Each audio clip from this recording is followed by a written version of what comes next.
We're on, and you can take it away. Alright, welcome I guess. This is ADGOD and we are speedrunning Sensorium, 80%, no major skip. Uh, so, uh, this is the game about. This is a puzzle game where the movement, the movement close to be sort of Quake. Um, and the category explains itself. And we got a commentator, which will be a developer of this game. Yeah, hi. I'm RBD Jellyfish. I'm here to commentate. I don't speedrun this game because I also made the game. I feel like that'd be weird. But I do speedrun other games, like Little Big Planet series mainly.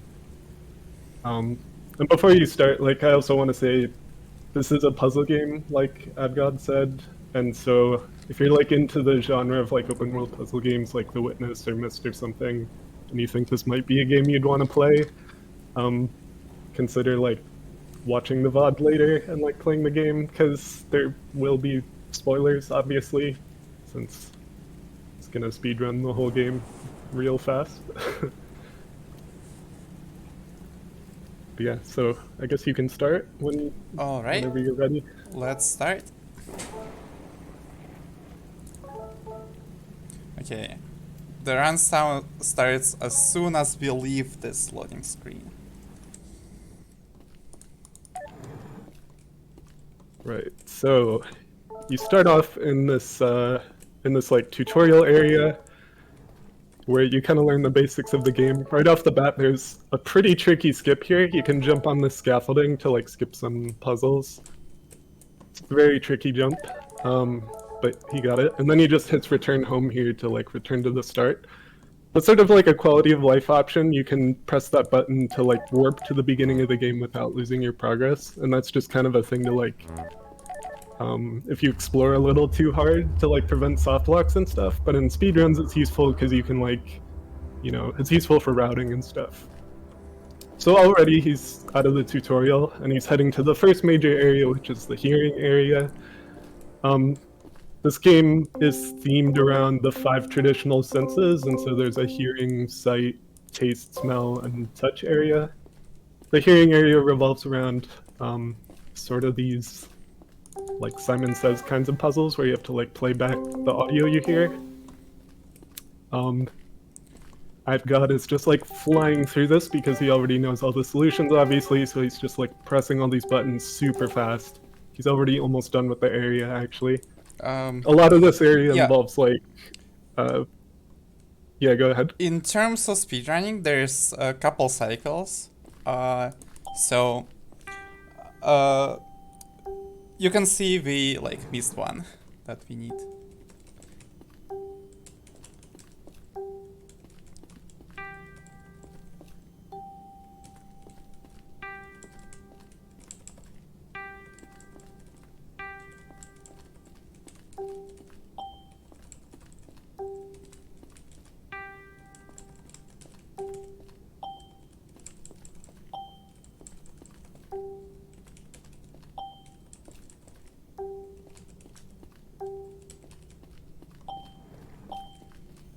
Yeah, the reason that we were silent because this is a random sound puzzle.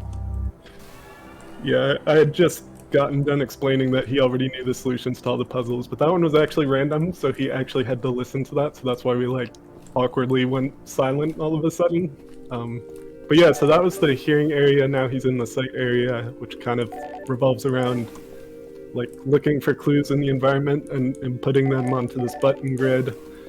You can actually, the buttons are close enough together that you can actually just like slide your mouse along the buttons you want to press instead of like clicking on every single one. And that's half the reason he's going so fast here, is because he can kind of just slide his mouse over things. The other half is he's just got like godly mouse control.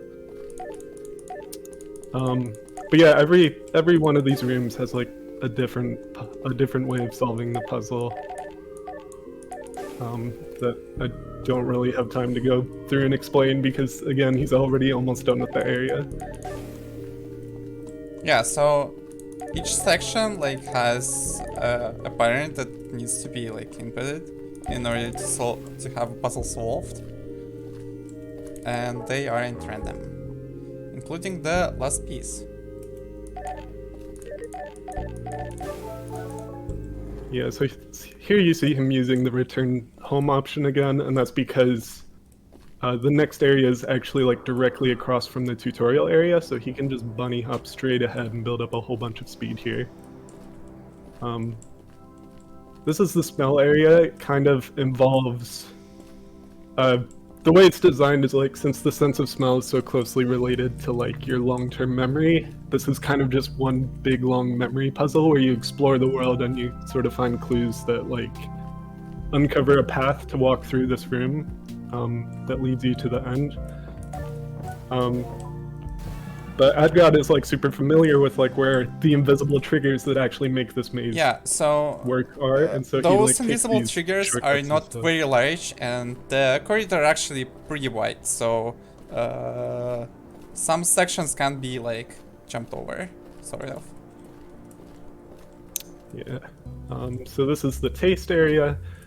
Although this is a no major skips category, he's actually going to start off with a skip that skips like 4 puzzles, I think. Yeah, it's around a third.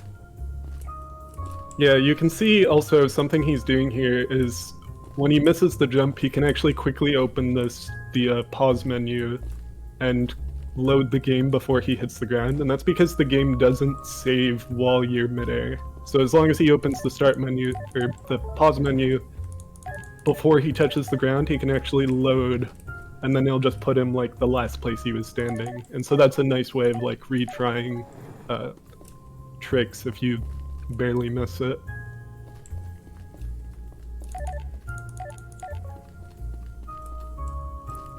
Actually, can show the gimmick of this by... no, can't. Yeah, so when you taste the thing, you actually like feel it.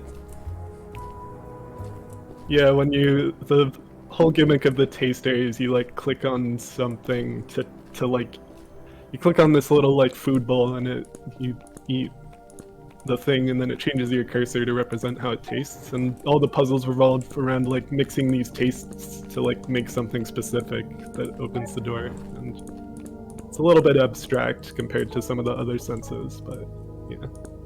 So this is the touch area. It's the fifth and final like overworld area, and this one just mostly involves like block pushing puzzles.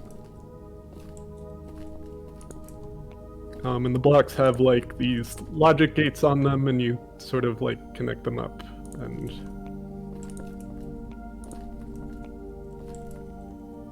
I almost forgot the solution.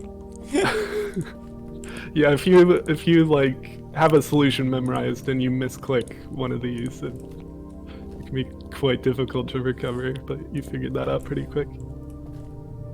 Yeah, the solution, like, there is no... In some puzzles, there is no, like, one... there's not a single solution to this. And often I switch to, like, different ones, so... Takes time to adapt to now. Yeah, so at this point in the area, you kind of start to run into, like, 3D block pushing puzzles a little bit. This is probably like the longest overworld area in the game.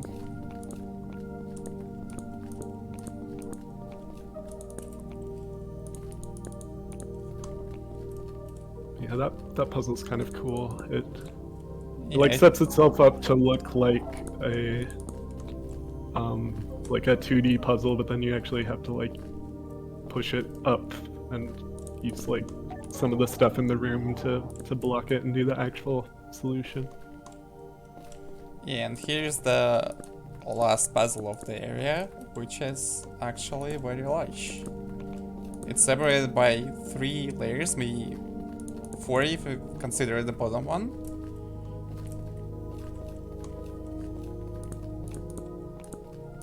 And you have 3 blocks to work with.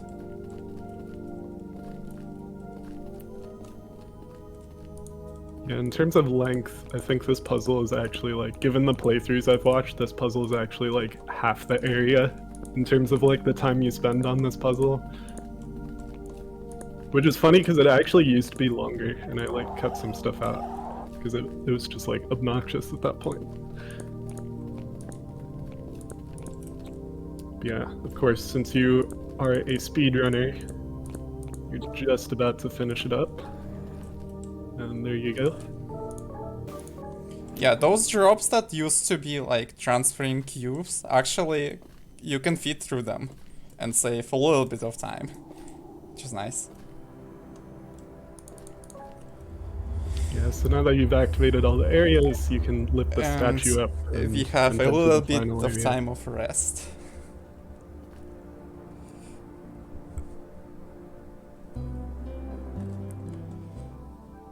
So the next area will be the combination of those things we see in an overworld. So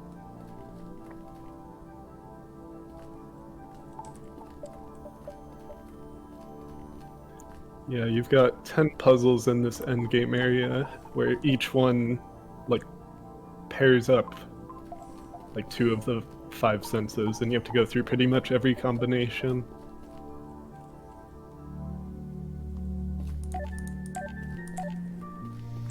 But like most of the game, since most of it is like, most of the interface to the puzzles is just like clicking buttons and stuff, a lot of these rooms he's just gonna go to very quickly, click some buttons, and then get out.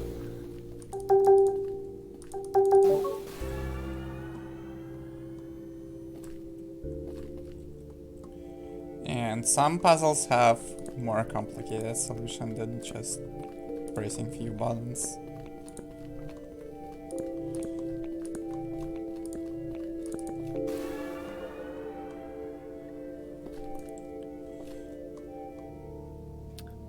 Yeah, for example, this one, we see a combination of the push block puzzles and the audio puzzles, where like the audio puzzles are actually connected up to wires instead of buttons this time, and you have to push the blocks to like power the correct wires to play the correct sounds to like solve the puzzle.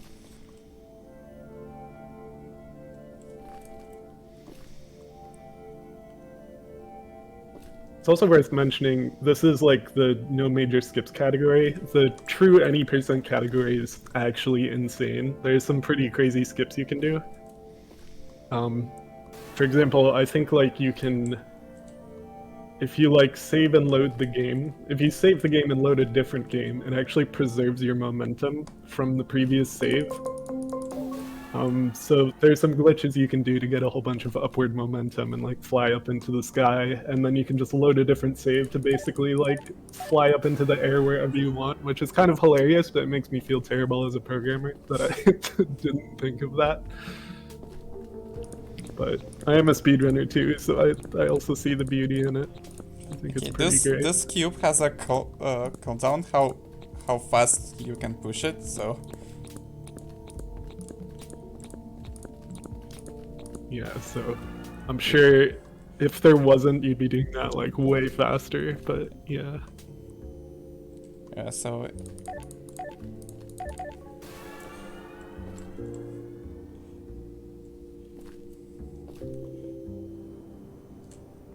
and the last puzzle in the area,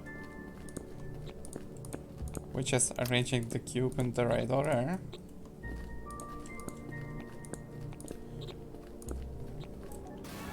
And we only left with a corridor, a pretty long one, but since we can jump. Yeah, one last bunny hop to close out the run. And we're done as soon as we reach this room.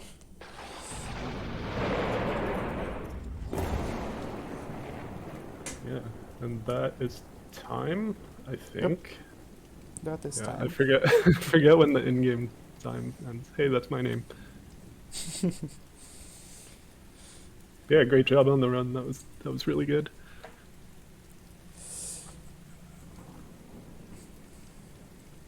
I guess while I have the chance, I'll very quickly sell out and say the game is currently 60% off for the next few days. So if this looks like a game you think might be cool, now's a great time to pick it up on Steam.